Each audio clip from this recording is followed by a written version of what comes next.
অনেক মানুষ আমাদের জীবনে থেকেও আসলে না থাকার মতো।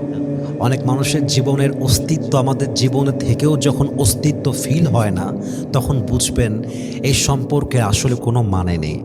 সবচেয়ে বড় পয়েন্ট কি জানেন? আপনি যদি বিয়ে করার পরেও ফিল করেন আপনি একজন একা মানুষ, আপনার কোনো ওয়াইফ নেই, আপনার হাসব্যান্ড থেকেও আপনার নেই, এটা হচ্ছে সবচেয়ে বেশি কষ্ট। আপনি যখন একা ছিলেন, সিঙ্গেল ছিলেন, আপনার কোনো কষ্ট এই হিসেবে নেই যে আমার জীবনে তো আসলেও কেউ নেই, আমি তো আসলেই সিঙ্গেল।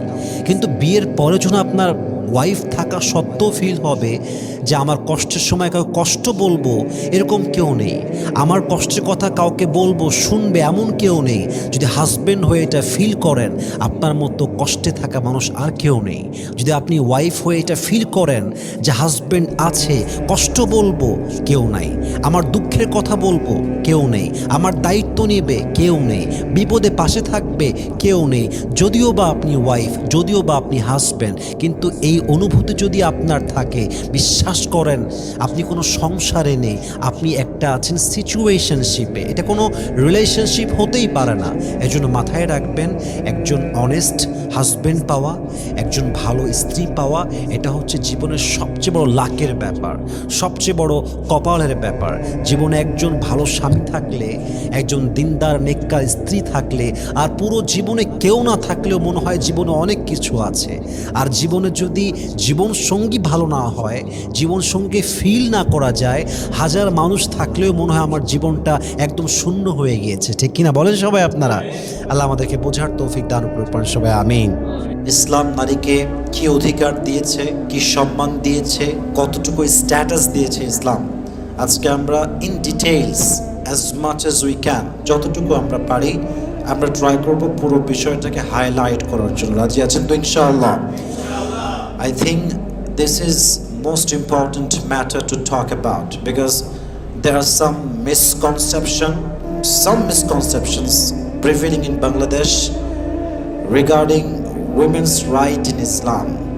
আমি দেখতে পাচ্ছি বাংলাদেশের নারী অধিকার নিয়ে অনেক আমাদের মাঝে ভুল ধারণা আছে, অনেক ভুল কথা আমরা বলি। অনেক মেয়ে বলে যে ইসলাম নাকি নারীকে ঘরে আটকে রেখে দিয়েছে, ইসলাম নাকি নারীকে তার স্বাধীনতা ইনশিওর করে নাই। অনেক নারীবাদীরা বলে ইসলাম নাকি নারীকে একদম অন্ধকারে ছুঁড়ে ফেলেছে। অনেকে বলে ইসলাম নাকি নারীর সম্মানকে ক্ষুণ্ণ করেছে। But the true fact is, but the reality is, at a time when women were most neglected and oppressed, at that time Islam gave proper right and dignity to women. যেই সময়ে নারীদেরকে ভোগের পণ্য মনে করা হতো, সবচাইতে অবহেলা করা হতো, সবচাইতে অসম্মান করা হতো। একজন নারী জন্মগ্রহণ করলে যেই জাহিলি যুগে তাকে মাটির নিচে পুঁতে ফেলা হতো, ঠিক সেই সময় ইসলাম নারীকে সবচাইতে বড় মর্যাদার জায়গায় বসিয়েছে। সুবহানাল্লাহ পড়ুন সবাই আপনারা। তাহলে বোঝা গেল ইসলাম হচ্ছে নারীকে সবচাইতে বেশি সম্মান দিয়েছে, সবচাইতে বেশি স্ট্যাটাস দিয়েছে, যেটা অন্য কোনো ধর্মে ইসলাম ছাড়া নারীকে অন্য কোনো ধর্মে এই সম্মানটা দেওয়া হয় নাই।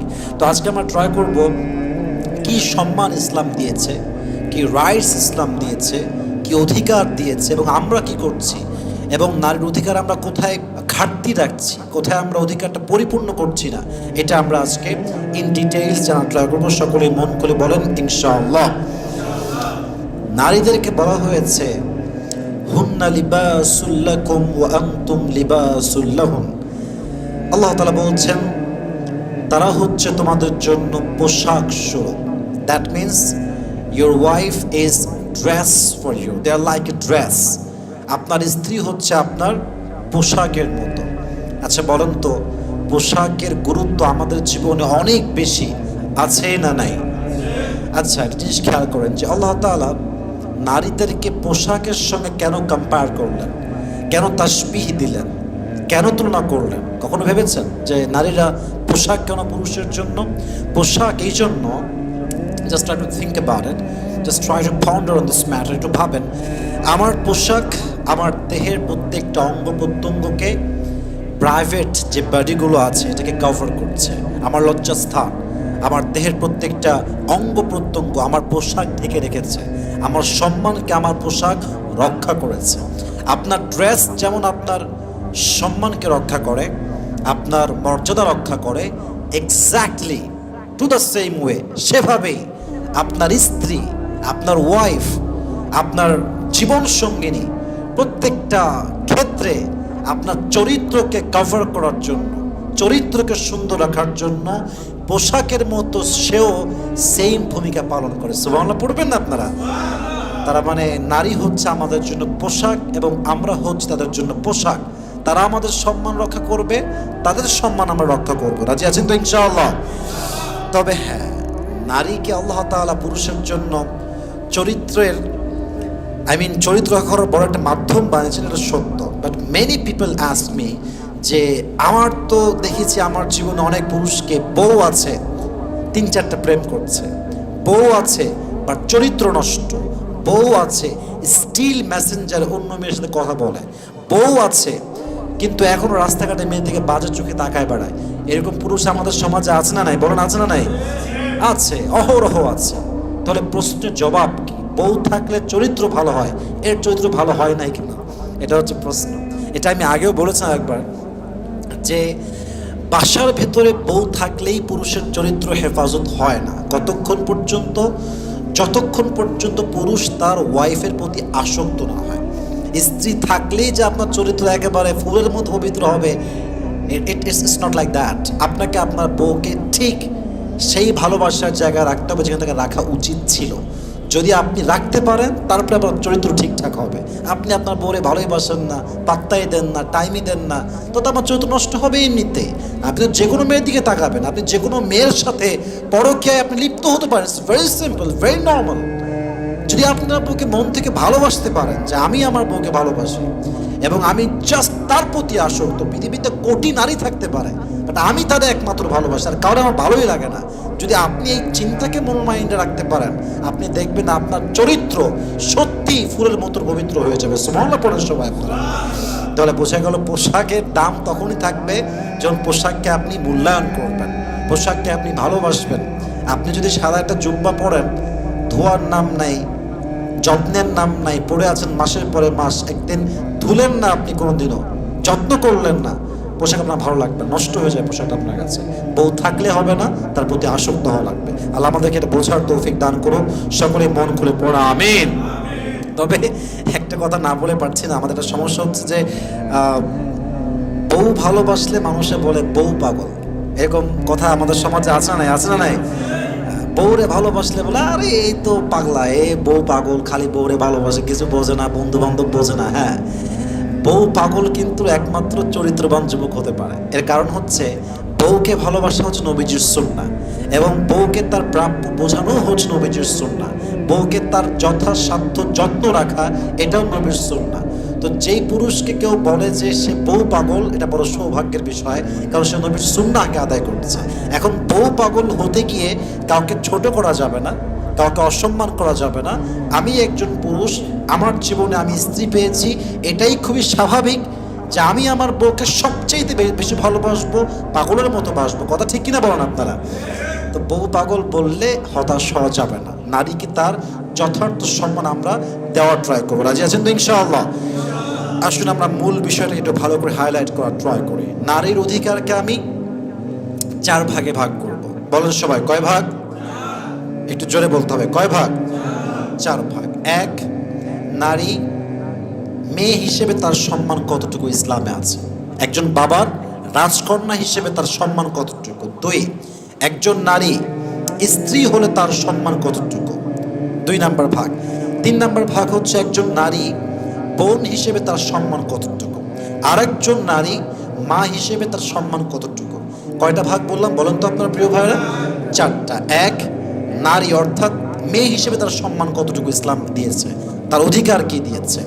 2, নারী স্ত্রী হিসেবে কি সম্মান পেয়েছে। 3, নারী বোন হিসেবে কি সম্মান পেয়েছে ইসলামে। সর্বশেষ, নারী যখন মা, তার সম্মান এবং অধিকার ইসলামে কি আছে, এটা আমরা ইন ডিটেইলস বলা ট্রাই করবো। রাজি আছেন তো ইনশাআল্লাহ যুবক ভাইরা? এত আসতে না, সবাই বলেন ইনশাআল্লাহ।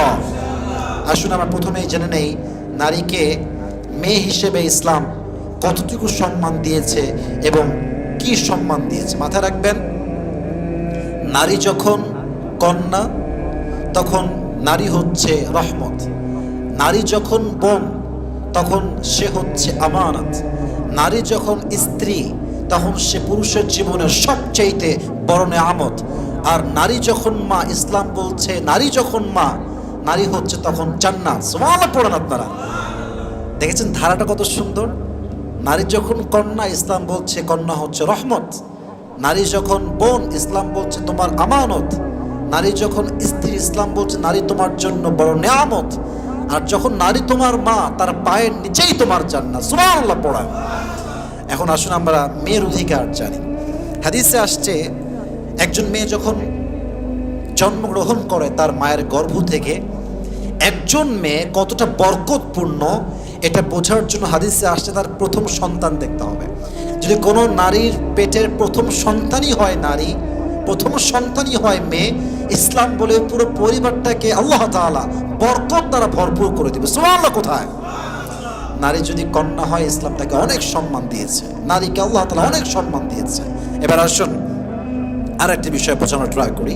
হাদিসে এটা আসছে একজন মেয়ে যে বাবার একটা রাজকন্যা, যার একটা মেয়ে আছে, সে কিয়ামতের দিবসে, হিসাব দিবসের পরে একটা জান্নাত পাবে। একজন বলল, ইয়া রাসূলুল্লাহ, যার দুটা মেয়ে হবে তার কি হবে? নবীজি বললেন, আল্লাহ তাকে 2টি জান্নাত দেবে। ইয়া রাসূলুল্লাহ, যার 3টা মেয়ে তার কি হবে? নবীজি বললেন, যার 3টা মেয়ে, আল্লাহ তাকে 3টা জান্নাত দিবে। সুবহানাল্লাহ। কোথায় আপনাদের?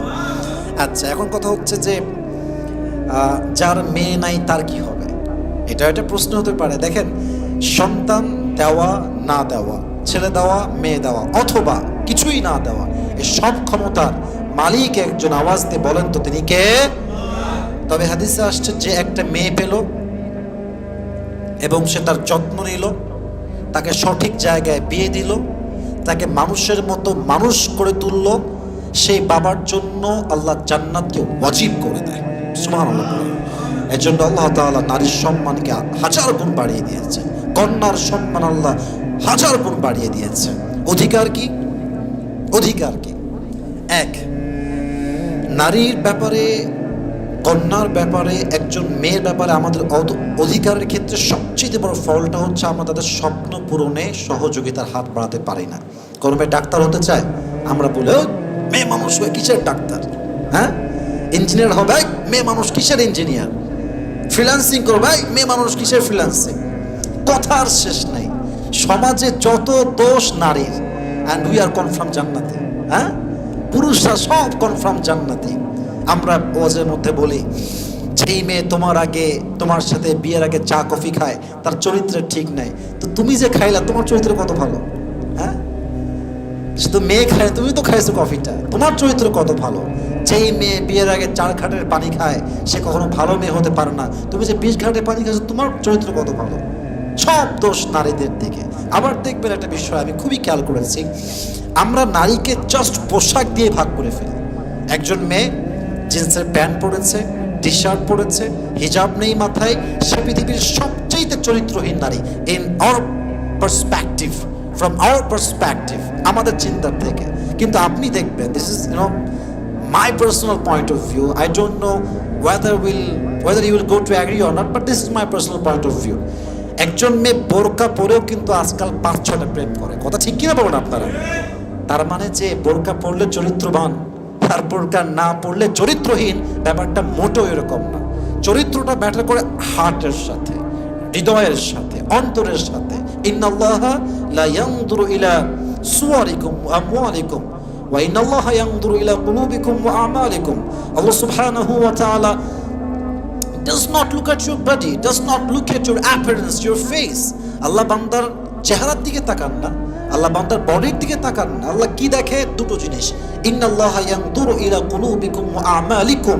আল্লাহ বান্দার হৃদয় দেখে, আল্লাহ বান্দার আমল দেখে। যার হৃদয় সুন্দর, আমল ভালো, আল্লাহ তার জন্যই জান্নাতের ফয়সালা করে দেয়। সুবহানাল্লাহ পড়বেন না আপনারা? অতএব নারীদেরকে দোষ দেওয়ার স্বভাবটা যেন আমরা বাদ দিয়ে দেই। তারাও দোষী হলে আমরাও দোষী, তারা যদি 2 ঘাটের পানি খায়, আমরাও কিন্তু কয়েক ঘাটের পানি খাই। অতএব একতরফা দোষ দেওয়া যাবে না। So the matter I was talking about is, একজন নারীকে তার শব্দ পূরণের সবচেয়ে বেশি আপনার সহযোগিতার হাত বাড়াতে হবে। আপনার বোন কলেজে পড়তে চায়, পর্দা মেনটেন করে, হিজাব মেনটেন করে ভালো কিছু করতে চায়, please as a brother from your best level of capacity you have to help your sister, যতটুকু পারা যায় সহযোগিতার হাত বাড়ায় দেন। রাজি আছেন তো ইনশাআল্লাহ? নারীকে স্বপ্ন পূরণের অধিকার দেন, তার জন্য প্রতিবন্ধকতা হয়ে কাজ করবেন না। নারী ডাক্তার হইলে লাভ আপনার, লাভ আমার, কারণ আমার সন্তান একদিন হবে, আমার বউ তো একদিন প্রেগনেন্ট হবে, গর্ভধারিণী মা হতে যাবে সে। যখন তাকে আমি মেডিকেলে নিয়ে যাবো, তখন যদি আমাকে বলো যে পুরুষ ডাক্তার আপনার ওয়াইফকে দেখবে, আমি তো সহ্য করতে পারবো না। এটা আমার ওয়াইফকে একমাত্র নারী দেখতে পারবে, পুরুষ কেন দেখবে? এটা তো নারী ডাক্তার হলে সমাজের সবচেয়ে বড় লাভ হবে যুবক ভাইরা। কথা ঠিক কিনা বলেন আপনারা? আল্লাহ প্রত্যেকটা মানুষকে কথাটা বোঝার তৌফিক দান করুন, সকলে পড়া আমিন। 2, নারীর সবচেয়ে বড় অধিকার হচ্ছে, এটা আসলে আমি বহুবার বলেছি আমার স্পিচে, আমার ওয়াজ মাহফিলে, তাফসীর প্রোগ্রামে, বড় বড় মাঠ কেন্দ্রিক প্রোগ্রামে বলেছি কথাটা, and this is most important. সেটা হচ্ছে নারীকে যখন একজন বাবা যখন তার মেয়েকে বিয়ে দিবে, একজন ভাই যখন তার বোনকে বিয়ে দিবে, this is very very important to take her permission. You should take the permission from your daughter. You should take the permission from your sister. আম্মা জান, আপনি কি রাজি আছেন এই বিয়েতে? প্রিয় বোন, তুমি কি রাজি আছো এই বিয়েতে? আমার এর ভালো লাগছে, তোকে একই বিয়ে করতে হবে। What is this? What's the hell are you talking about, man? এটা কোন ধরনের কথা? এটা তার জীবন, তার জীবন সে চুজ করবে যে আমার কার জন্য পারফেক্ট হবো, আমি কে আমার জন্য পারফেক্ট হবে। আল্লাহ তাআলা বলছেন যে নারী হচ্ছে তোমার জন্য পোশাক স্বরূপ। এই কথার মাঝেই ইসলাম মেসেজ দিয়েছে, আমার যে পোশাক পছন্দ ওইটা আমি কিনি, আপনার পোশাক যেটা পছন্দ আপনি কিনবেন। আমার দেহের এই যে জুব্বা, এই যে আমার ঘড়ি, এই যে আমার ওয়েস্ট কোট, এই যে আমার টুপি, এই যে আমার চশমা, প্রত্যেকটা জিনিস আমি নিজে চয়েস করে কিনেছি। এটা আমি আজকে অর্ডার দিয়ে নিয়ে আসছি, এটা আমার চয়েস, আমার পোশাক আমার চয়েস। ইসলাম বলছে স্ত্রীদের জন্য পোশাক হচ্ছে স্বামী, আর স্বামীর জন্য পোশাক হচ্ছে স্ত্রী। অতএব এটা ইসলাম অধিকার দিয়েছে, যেমন তুমি তোমার পোশাক কেনার সময় তোমার অধিকার খাটাও যে এটা আমার পছন্দ, এটাই আমি নিব। এক্স্যাক্টলি একজন মেয়ের সে অধিকার আছে যে আমার স্বামীকে হবে, আমি কার বউ হব এটা আমি চুজ করবো। কথা ঠিক কিনা বলো যুবক ভাইরা? প্রত্যেকটা নারীকে আপনি সেটা অধিকারটা বোঝায় দেন, তুমি কি রাজি আছো কিনা। উদায় চাপাই দিলেন সেই শাদি करना है और कोई लड़का दुनिया में है ही नहीं, एक बात है, अजीब কথা এটা। যার পছন্দ হবে সে বিয়ে করবে। তবে হ্যাঁ, একটা বিষয় আমি মানে আমার বিয়ের কাজগুলো করতে গিয়ে আমি দেখেছি অনেক মেয়ে একটা কথা বলে, আমার পরিবার যেখানেই দিবে আমি সেখানেই করবো। বাপরে বাপ, এটা কোনো কথা? পরিবার দিবে ভালো কথা, ইটস ওকে ফাইন, বাট আপনারও তো একটা রাইট আছে, আপনার একটা অধিকার আছে যে আমার এই ছেলেকে ভালো লেগেছে, ভালো লাগে নাই। পরিবার কইলো আপনি গামজাখোরকে বিয়ে করে ফেলবেন নাকি? এখন বলবেন যে হুজুর আমার মা বাবা তখন খারাপ চাইবে না, আমি মেনে নিলাম খারাপ চাইবে না, বাট ইসলাম আপনাকে অধিকার দিয়েছে চুজ করার যে আপনার তাকে পছন্দ হচ্ছে কিনা। হাজারো পরিবার আছে জায়গা মতো বিয়ে দেওয়া বাদ দিয়ে জায়গায় বিয়ে দেয়, আর মেয়ে বলে আমার পরিবার যা বলবে আমি তাই করবো। দেখা এখন ঝামেলার প্রভাব না, এটা করবেন না। পরিবারকে অবশ্যই গুরুত্ব দিবেন, অবশ্যই মাকে ভালোবাসবেন, বাট নিজের চয়েসটাকে একটু प्रायोरिटी দেওয়ার ট্রাই করেন। क्योंकि जिंदगी आपको गुजरना, ये आपकी माँ को गुजरना नहीं है, ये आपको गुजरना है आपकी जिंदगी। না যার জীবন শেষে অতিবাহিত করবে সে আমার জীবন সব চুজ করবে না। বিয়ের ক্ষেত্রে আবেগ দিয়ে কাজ করবেন না, বিবেক দিয়ে কাজ করবেন। আমাদের প্রত্যেকটি মানুষকে কথাগুলো বোঝার তৌফিক দান করুন, সকলে পড়া আমিন। তাহলে নিজের বোনের থেকে, নিজের মেয়ের থেকে বিয়ের আগে পারমিশন নেবেন তো ইনশাআল্লাহ। যেমন আপনারা জানেন ফাতেমা রাদিয়াল্লাহু তাআলা আনহার স্বামীর নাম ছিল আলী। যখন বিয়ের টাইম আসে, অনেক লম্বা হাদিস, I am just talking about on this matter precisely, একদম শর্টকাটে বলছি। নবীজি সবার আগে সবাইকে কনফার্ম হ্যাঁ বলার আগে নবীজি আগে ফাতেমার থেকে পারমিশন নিয়েছে, ফাতেমা আমি তোমাকে আলীর সঙ্গে বিয়ে দিতে চাই, do you agree with this proposal or not? তোমার কি মতামত? তুমি রাজি হলে দিব, তুমি নাই আমিও নাই, তুমি বললে হ্যাঁ, না বললে নাই। অতএব মেয়েদেরকে বিয়ে দেওয়ার আগে পারমিশন নিব। আমার সবাই রাজি আছে তো ইনশাআল্লাহ? আল্লাহ আমাদের সবাইকে বোঝার তৌফিক দান করুন, সকলে মন খুলে পড়া আমিন। এবং আরেকটি বিষয় হচ্ছে, এটা আপনারা দু একজন ফেসবুকে অনলাইনে হয়তো বা আমার সাথে দ্বিমত পোষণ করতে পারেন, বাট আমি এটাকে জাস্ট অনেস্টলি বলতেছি, this is my personal point of view. যদি কোনো মেয়ে হিজাব মেনটেন করে, পর্দা মেনটেন করে, সতীত্ব মেনটেন করতে করে, আমি সব কিছু ইসলামের সমস্ত বিধিবিধানকে খেয়াল রেখে নিজের জব করতে পারে, কোনো একটা হালাল ব্যবসা, প্লিজ এটাকে ভালো করে বুঝবেন, হালাল ব্যবসা করতে পারে মানে সমস্ত ইসলামের রুলস মেনে তাকে আপনি হেল্প করবেন, তাকে আপনি আটকাই দেবেন না। রাজি আছেন তো ইনশাআল্লাহ? যদি কোনো মেয়ে কোনো কিছু করতে গিয়ে ইসলামকে মানতে না পারে, হিজাব মানতে না পারে, সতীত্ব রক্ষা করতে না পারে, চরিত্র রক্ষা করতে না পারে, তার চাকরির দরকার নেই, তার ব্যবসার দরকার নেই। কারণ আমি দুনিয়া কামাতে গিয়ে আখরাতকে ত্যাগ করতে পারি না। কথা ঠিক কিনা বলেন আপনারা? যে সব মেনটেন করে আপনি ইসলামকে মেনটেন করে করতে পারেন, please try, keep continue, keep try, keep going, করেন, সমস্যা নাই। বাট ইসলামকে মাইনাস করে কোনো কাজ কেউ করবে, জব করবে, আমার মেয়ে, আমার বউ, আমার বোন, এটা আমি ইসলামের একজন সৈনিক হিসেবে, মুসলিম হিসেবে চুল পরিমাণ বরদাস্ত করবো না। ঠিক কিনা বলেন? আল্লাহ আমাদের সবাইকে কথাগুলো বোঝার তৌফিক দান করুন, সকলে মন খুলে পড়া আমিন। তাহলে প্রথম chapter it's over, it's done, it's finished. আসুন সেকেন্ড চ্যাপ্টারে আমরা আসি। সবাই একটা তাকবীর দিবেন, লিল্লাহি তাকবীর। আওয়াজটা মন খুলে দেওয়া লাগবে, যেন আমিও কথা বলে আমার মনে একটা শান্তি পাই। সকলে আর একবার তাকবীর দেন, লিল্লাহি তাকবীর। আচ্ছা মাশাআল্লাহ, সেকেন্ড টাইম হয়ে গেছে, থার্ড টাইম দিবেন। জাস্ট গরমে একটু ঘেমে গেছি, আমরা তাকবীর একটা দিব, শেষ তাকবীর দেওয়ার শেষ আমাদের কথা আবার শুরু হবে। সকলে আর তাকবীর দেন, লিল্লাহি তাকবীর। আচ্ছা, 2 নাম্বার ভাগ ছিল নারী একজন স্ত্রী হিসেবে কি অধিকার পেয়েছে, কি রাইটস ইসলাম তাকে দিয়েছে। প্রথম, একজন নারী স্ত্রী হিসেবে তার প্রথম অধিকার হচ্ছে the mohor, the dowry. You have to pay the mohor first, you have to pay the dowry first. বিয়ে করেছেন, প্রথম শর্ত মোহর আদায় করা। বাসর রাতে গিয়ে বইয়ের পা ধরে মাফ করে দাও, আমার দ্বারা দেওয়া যাবে না, এই 20 লাখ আমার দ্বারা দেওয়া সম্ভব না, তুমি যা পারবা তাই লিখবা। তুমি দিবা 2 লাখ, লিখবা 20 লাখ, তুমি তো কাপুরুষ, তুমি তো বীর পুরুষ নও। তুমি যা দিবা তাই লেখো যে আমি 1 lakh, this is my capacity, I will pay this, bus enough, কথা খালাস। লিখবে 10 লাখ আর বাসরাতে বইয়ের পা ধরবে। Doesn't make any sense. মানে কতটা নিচু লেভেলের চিন্তা আমাদের। আমি তো সারা জীবনও চিন্তা করতে পারি না ভাই যে বইয়ের পা ধরে মাফ চাওয়া লাগবে। What is this? তাহলে আমার পার্সোনালিটি যাবে কোথায়? আমার ব্যক্তিত্ব যাবে কোথায়? আমি পারবো 5 lakh, okay, this my ability, I will pay this. এখন আপনি করবেন কি করবেন না, দ্য ডিসিশন ইজ ইয়োর্স, এটা আপনার সিদ্ধান্ত। আমি পারবো না 5 লাখ দিতে, আমি লিখবো 20 লাখ, যে পা ধরে মাফ চাবো না, না, ইসলাম এটা শেখায় না। এই জন্য প্রথম, ওয়াতুন নিসা সাদুকাতিহিন্না নিহলা, বউ যখন পেয়ে গেছো প্রথম অধিকার, তাকে তার মোহরটা আদায় করে দাও। সবাই রাজি আছেন তো ইনশাআল্লাহ? কথা কয় না, সকলে বলেন ইনশাআল্লাহ। আচ্ছা, এবার আসুন 2 নাম্বার বিষয়, যেটা একজন স্ত্রীর জন্য সবচেয়ে দামি, সবচেয়ে দামি, সবচেয়ে গুরুত্বপূর্ণ এবং সত্য, এর চাইতে বড় অধিকার একজন নারীর জন্য অন্য কিছু আর হতে পারে না। সেটা হচ্ছে পৃথিবীতে আপনার মায়ের পরে কোনো নারী যদি আপনার থেকে সবচেয়ে বেশি সম্মান ডিজার্ভ করে, এক্সপেক্ট করে, শি ইজ ইউর ওয়াইফ। আপনি আপনার মায়ের পরে সবচেয়ে বেশি ভালোবাসবেন যাকে, সে হচ্ছে আপনার স্ত্রী। আপনার মায়ের পরে সবচেয়ে বেশি সম্মান দিয়ে যার সাথে আপনি কথা বলবেন, she is your wife, definitely she is your wife. সেই তো আপনার বউ, সেই তো আপনার স্ত্রী, এটা তার সবচেয়ে বড় প্রাপ্য।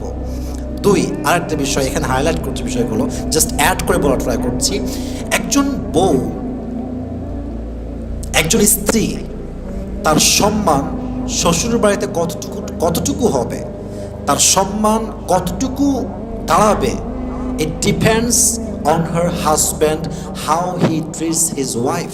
এটা স্বামীর উপর ডিপেন্ড করে, স্বামী তার বউকে কতটা গুরুত্ব দেয়, কতটা সম্মান দেয়, স্বামী তার বউকে কতটা কেয়ার করে।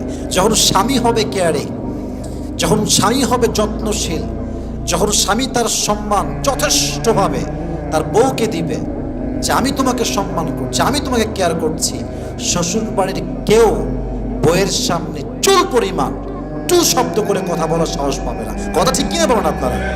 শ্বশুর বাড়িতে নারীর সম্মান কতটুকু হবে এটা স্বামীর উপর ডিপেন্ড করে, এটা স্বামীর গুরুত্বের উপর ডিপেন্ড করে। এজন্য আমি সবসময় বলি, আজকেও বলছি, স্বামীর রোলটা হবে ঢালের মতো।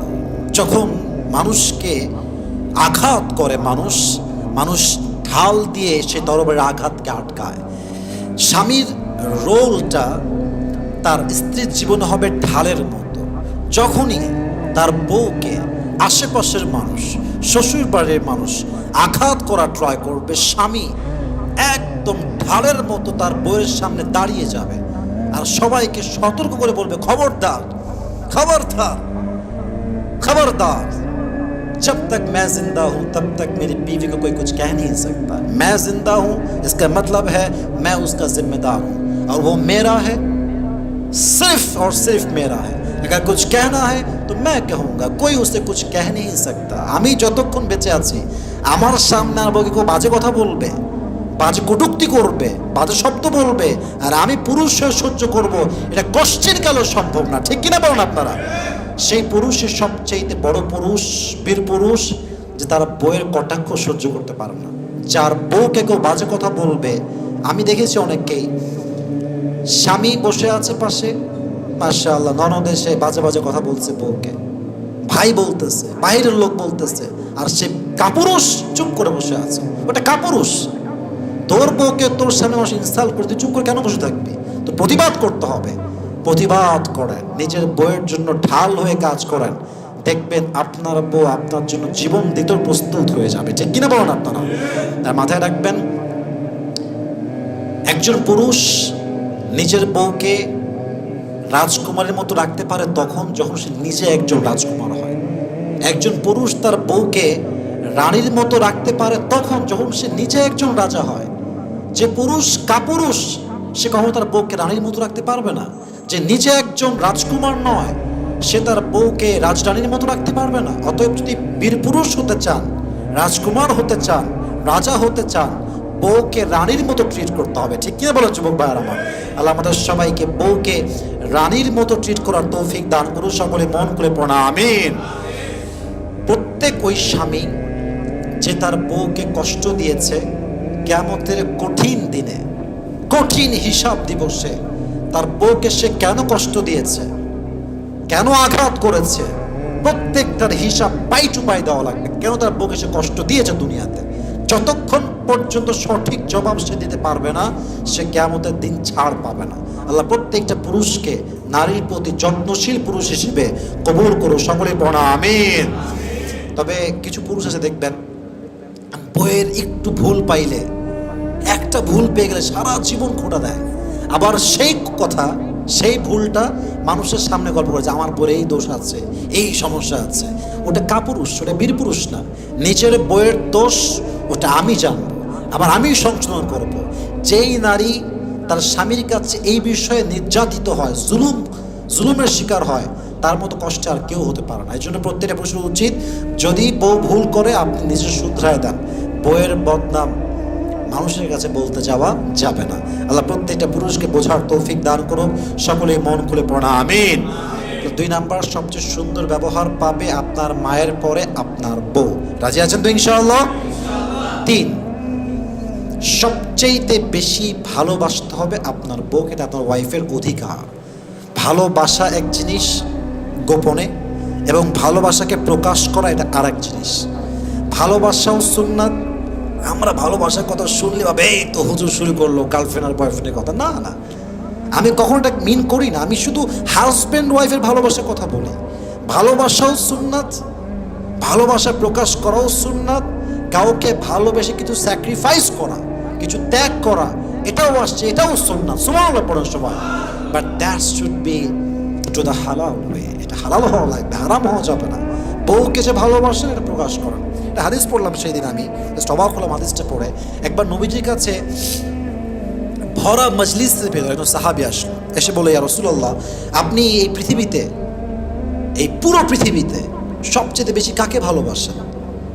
নবীজি সঙ্গে সঙ্গে বলছে উহিব্বু আয়েশা আকতার, আমি আমার বউ আয়েশাকে সবচাইতে বেশি ভালোবাসি। এই কথা কখন বলেছেন? যখন আরব বিশ্বে বউকে ভালোবাসা সবচাইতে কাপুরুষতা মনে করা হতো, যে বউকে ভালোবাসে সেই কাপুরুষ, আরব বিশ্বে এটাই মনে করা হতো। সেই সময় নবীজি বলছেন না, আমি আমার বউরে সবচাইতে বেশি ভালোবাসি। তখন ওই সাহাবী মজলিসে ঢুকে এটা শুনে just he was thunder, puzzled, astonished, surprised, অবাক। নবীজি বলল কি? তাই বলছে নবীজি না না না, আমি বউ বুঝাইনি, আমি বলতেছি আপনি সাহাবাদের মাঝে কাকে বেশি ভালোবাসেন। তাহলে বোঝা গেল বউকে ভালোবাসলেই শুধু হয় না, ভালোবাসাটা প্রকাশ করতে হয়। রাজি আছেন তো ইনশাআল্লাহ? 4 নাম্বার, বউয়ের অধিকার হচ্ছে তার সমস্ত খরচ আপনি মেনটেন করবেন। তার পোশাক, তার খাবার, তার ঘোরাফেরা, তার আইসক্রিম খাওয়া, তার শখ, আল্লাহ জাজ, এভরিথিং, এটা আপনাকে ফুলফিল করতে হবে। This is your responsibility. Islam বলছে বিয়ের পরে আফটার গেটিং ম্যারিড সমস্ত দায়িত্ব নারীর উপরে যায় না, সমস্ত খরচের দায়িত্ব পুরুষের উপরে আসে। নারী ইনকাম করলেও ভালো, না করলে কোনো গুনাহ নাই। পুরুষ যদি ইনকাম না করে, পুরুষ যদি না খায়, খরচ বহন না করে, কবিরা গুনাহ হবে। এটা ইসলাম সমর্থন করে না, এটাকে ইসলাম সাপোর্ট করো না। আপনাকে সমস্ত দায়িত্ব নেওয়া লাগবে। ওয়াশিরুহুন্না বিল মারুফ, ভালো ব্যবহার করো। এবং অবশ্যই তোমরা মাথায় রাখবা, তোমার বউ, স্ত্রী যে তোমার আছে, তোমার জীবন লাইফ পার্টনার, আসকিনুহুন্না মিন হাইসু সাকানতুম মিন উজদিকুম, তাদের জন্য উত্তম বাসস্থানের জায়গা রেডি করো। আল্লাহ আমাদের সবাইকে বউয়ের জন্য খরচ করার তৌফিক দান করুন, সকলে পড়া আমিন। তবে হ্যাঁ, একটা বিষয় না বলে পারছি না, এটা জাস্ট এখানে অ্যাড করে বলছি। প্রতি মাসে আপনার বইয়ের জন্য কিছু হাত খরচ রাখেন, তাকে দেন। 5,000 টাকা, 6,000 টাকা, 10,000 টাকা, 2,000 টাকা, from your best level of capacity ওকে দেন, যে তোমাকে আমি দিলাম, তোমার যদি কখনো কোথাও খরচ করতে মনে চায় তুমি কইরো। মাথায় রাখবেন, মেয়েরা টাকা পয়সা সবচেয়ে বেশি জমাইতে পারে। আমি আমার বোনকে দেখেছি, আমি আমার মাকে দেখেছি, টাকা পয়সা রাখবে, খরচই করবে না, রেখে দিবে যত্নে। আপনি মাথায় রাখবেন, যদি খরচ আপনি তাকে দেন, আপনি ভাববেন যে আমি ব্যাংকে রাখলাম। এর কারণ এমন সময় আসবে যখন আপনার টাকা পয়সা থাকবে না একদম, দেখবেন আপনার বুকে যে আপনি হাত খরচ দিয়েছেন একটা সময়ে, ওই টাকা আপনাকে দিয়ে বলবে যাও তুমি খরচ করো। কথা ঠিক কিনা বলেন যুবক ভাইরা? তো ট্রাই করবেন নিজের বউকে প্রতি মাসে হাত খরচ দেওয়ার জন্য, মাকেও হাত খরচ দেওয়ার জন্য ট্রাই করবেন। আল্লাহ প্রত্যেকটা পুরুষকে কথাগুলো বোঝার তৌফিক দান করুন, সকলে পড়া আমিন। 5 নাম্বার, যেটা কেউ বলে না, কেউ জানে না, কেউ জানতেও চায় না, সেটা হচ্ছে বিয়ের পরে, this most important, you have to change your personality. ব্যক্তিত্ব চেঞ্জ করতে হবে, এটা আমি আগেও বলেছিলাম। বিয়ের পরে বড় দায়িত্ব হচ্ছে স্বামীর জন্য ব্যক্তিত্ব চেঞ্জ করা। কেমনে? আগে ছিল 20 জন বন্ধু, কমান, ওটা 2-এ নিয়ে আসেন, ওটা 3-এ নিয়ে আসেন। আগে থাকতেন রাত 4টা পর্যন্ত, 3টা পর্যন্ত বাইরে আড্ডা দে, ঘুমাই আড্ডা। না, বিয়ের পরে বাসা আসবেন 9টার সময়, 10টার সময়, খাবেন একসাথে, বউ কিনে কথা বলবেন, ঘুমায় যাবেন আরামে একসাথে। বিয়ের পরে ছাত্রের মতো বাইরে গিয়ে বসে থাকে, 2টার সময় আসে, 3টার সময় আসে। বউ যে পালায়, এটা তো এমনি পালায় না। বউ যে প্রেম করে, পরকে করে, ইমোতে গিয়ে, হোয়াটসঅ্যাপে গিয়ে, তো এমনি করে না, স্বামীর জন্য করে। এই জন্য বিয়ের পরে you should change your personality and you must have to change your personality. Please try your best, নিজেকে পরিবর্তন করেন। আর হ্যাঁ, পরিবর্তন অনেকগুলো মানে আছে। পরিবর্তন কেমন হতে পারে? বিয়ের পরে পরিবর্তন কেমন হতে পারে? আগে 5 ওয়াক্ত নামাজ পড়তেন না, এখন 5 ওয়াক্ত নামাজ পড়েন। আগে চুলে কাটিয়ে দেন টিকটকারের মতো, এ পাশেও না, এ পাশেও না, সামনে একদম বিশাল সজারুর মতো, চেঞ্জ করেন। আগে পড়তেন ছিঁড়া লুঙ্গি, এখন ভালো প্যান্ট পরেন, ভালো পায়জামা পরেন। আগে কিছুই মাখতেন না, কোনো পারফিউম নাই, আতর নাই, কোনো আতর মাখেন। নিজেকে যত সুন্দর রাখবেন, আপনার বউ আপনাকে তত বেশি ভালোবাসবে। কথা ঠিক কিনা বলো যুবক ভাইরা? So you should change your personality. আপনার অবশ্যই উচিত আপনার ব্যক্তিত্ব চেঞ্জ করা। আর দুটি বলছি, ভেরি শর্টকাটে বলছি। 6 হচ্ছে মেয়েকে, বউকে তার বাবার বাসায় যেতে দেন। You have to allow her. আপনাকে অ্যালাউ করতে হবে। বিয়ে করে নিয়ে আসছে, তুই আর কোথাও যাবি না, তোর মরাও এখানে, তোর বাঁচাও এখানে, এখানেই বসে থাকবে। বাবার বাড়ি তো দূরের কথা, বাইরেও যেতে দেয় না, মানে বাইরে যে ঘোরাতে নিয়ে যাবে এটাও যায় না। না না না, মেয়েরা বিয়ের পর বাবার কাছে না গেলে মনটা ভেঙে যায়, কষ্ট পায়। বিয়ের 5-10 বছর পরে তো এমনি স্বামীর বাড়ি নিজের বাড়ি মনে হয়, তখন তার কোথাও যেতেও চায় না। আমার মা এখন বিয়ে হয়ে আমরা বড় হয়ে গেছি, বাবা মাশাআল্লাহ এখন প্রায় 50-60 বছর, এখন তো মায়ের বাড়িটাই হচ্ছে এইটা, স্বামীর বাড়ি হচ্ছে আসল বাড়ি। তো সময় লাগবে, এখনই বিয়ে করে তোর জীবনটা এখানে কাটাতে হবে, এখানে থাকবি, এখানে বস, আর কোথাও যাবি না তুই, এটা ঠিক না। বাবার বাড়িতে নিয়ে যান, নিজে ঘোরায় নিয়ে আসেন, ওর মন ভালো থাকবে। সর্বশেষ এবং এটাই শেষ কথা বলছি অধিকারের ক্ষেত্রে, সেটা হচ্ছে বউকে প্রপার টাইম দেন, বউকে সময় দেন।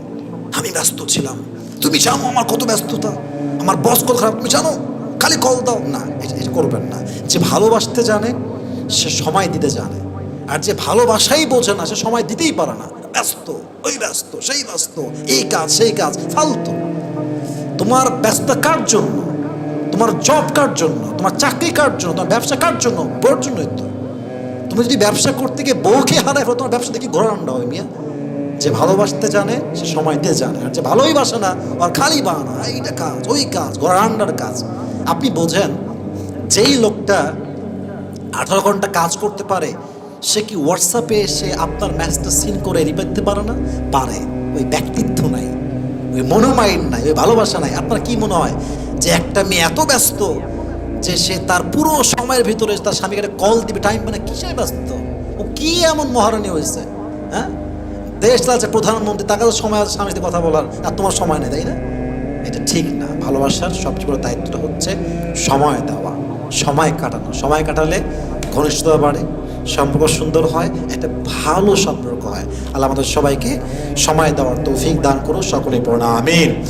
আচ্ছা, এবার আমরা আসছি 3 নাম্বার চ্যাপ্টারে। আপনারা তো ক্লান্ত হয়ে গেছেন, খুবই শর্টকাটে বলতেছি। সবাই একটা তাকবীর দিবেন মন করে, লিল্লাহি তাকবীর। 2টি পার্ট শেষ। 3 নাম্বার বোনের কথা বলছি। যার বোন আছে তার মাথায় মোট দায়িত্ব রয়েছে অনেকগুলো। জাস্ট আমি তাকে 3টি দায়িত্ব রিমাইন্ডার হিসেবে বলতেছি। বলেন তো কয়টা দায়িত্ব ভাই হিসেবে? এত আসতে বলেন সবাই, কয়টা?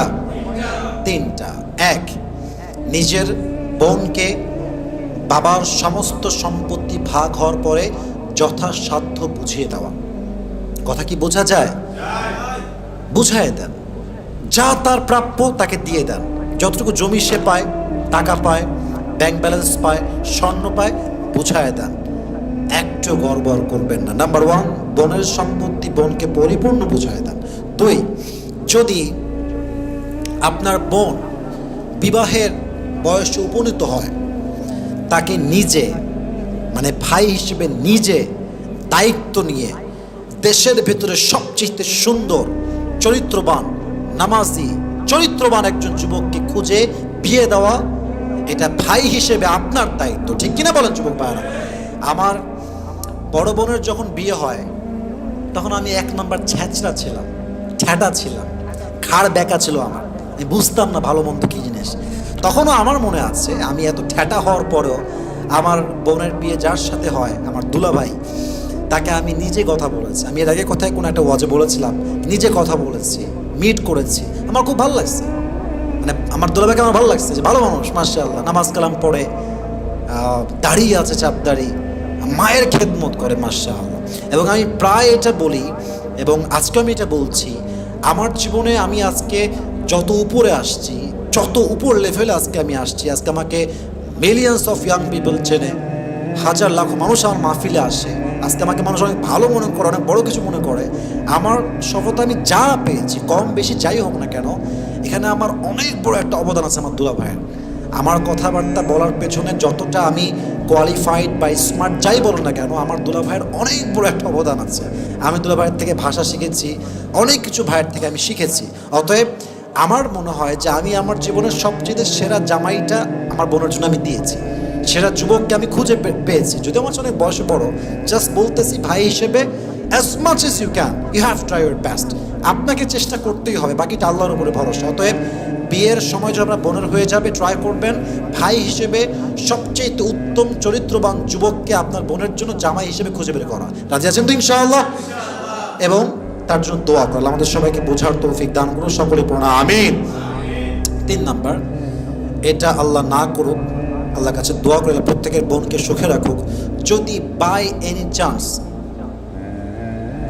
আপনার বোনের তালাক হয়ে যায়, আল্লাহ না করুক, আল্লাহ না করুক, যদি হয়ে যায়, তার সমস্ত খরচ বহন করবেন, তাকে টাকা দিবেন, পয়সা দিবেন, জামা দিবেন, তার যা লাগে আপনি প্রোভাইড করবেন। হাদিসে আসছে সবচেয়ে উত্তম সাদাকা হচ্ছে সেই সাদাকা যেই সাদাকা একজন ডিভোর্সি তালাক প্রাপ্ত মেয়ের উপরে বাবা খরচ করে, ভাই খরচ করে। সুবহানাল্লাহ পড়বেন না আপনার সবাই?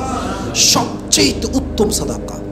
তালাক প্রাপ্ত মেয়েকে বাবা হিসেবে টাকা দেন, তালাক প্রাপ্ত বোনকে ভাই হিসেবে টাকা দেন, এটা সবচেয়ে উত্তম সাদাকা। আল্লাহ আমাদের সবাইকে নিজেদের বোনদেরকে যত্ন নেওয়ার তৌফিক দান করুন, সকলে পড়া আমিন।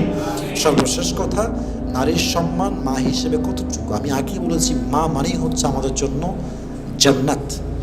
মায়ের পায়ের নিচেই হচ্ছে জান্নাত। আল জান্নাতু তাহতা আকদামি উম্মাহাতিকুম, তোমার মায়ের পায়ের নিচেই হচ্ছে তোমার জান্নাত। কোরআন বলছে ওয়াবিল ওয়ালিদাইনি ইহসানা, be good to your parents, আব্বা আম্মার সাথে ভালো ব্যবহার করো। ওয়াখফিদ লাহুমা জানাহাদ দুল্লি মিনার রাহমা ওয়া কুর রাব্বিরহামহুমা কামা রাব্বায়ানি সগীরা। কি সুন্দর কথা! ইসলাম মায়ের সম্মান, বাবার সম্মান কোন আকাশ চুম্বি লেভেলে নিয়ে গেছে। আল্লাহু আকবার! এত সম্মান। ইম্মা ইয়াবলুগান্না ইনদাকাল কিবার আহাদুহুমা আও কিলাহুমা ফালা তাকুল লাহুমা উফ। বাবা এবং মায়ের ভেতরে যদি একজন বৃদ্ধ কিংবা বৃদ্ধা হয়ে যায়, ফালা তাকুল লাহুমা উফ, do not say to them annoyance word. وَقُلْ لَهُمَا قَوْلًا كَرِيمًا, speak to them with noble words, do not repel them, do not say to them annoyance word. বাজে ব্যবহার করো না, বাজে কথা বলো না, বিনয়ের সাথে কথা বলো। وَخْفِضْ لَهُمَا جَنَاحَ الذُّلِّ مِنَ الرَّحْمَةِ, and lower the wing of humility in front of your parents. বিনয়ের ডানা বিছিয়ে দাও। আর যখন তারা মারা যায় বলো রব্বিরহামহুমা কামা রাব্বায়ানি সগীরা, ও আল্লাহ, have mercy upon them as they brought up me when I was small. আল্লাহ, তুমি আমার বাবা এবং মাকে তেমন ভাবে রহমত করো, তেমন ভাবে মা করো, যখন আমি ছোট্ট নবজাতক শিশু ছিলাম তখন সে আমাকে যেমন করে ভালোবেসেছে, মায়া করেছে, তুমিও ঠিক সেভাবেই তাদেরকে মায়া করো। সকলে মন করে পড়ো আমিন। অতএব মাকে সম্মান করবেন, মায়ের যা লাগে দিবেন, মায়ের কথাকে অবাধ্য হবেন না, বাধ্য হয়ে চলবেন, মায়ের প্রত্যেকটা বিষয়ে খেয়াল রাখবেন, মায়ের হক নষ্ট করবেন না, মাকে সালাম দিবেন, মায়ের প্রত্যেকটা বিষয়কে যথাযথ মেনে চলবেন। আল্লাহ আপনার জন্য জান্নাতকে ওয়াজিব করে দিবে। সুবহানাল্লাহ পড়ার সময়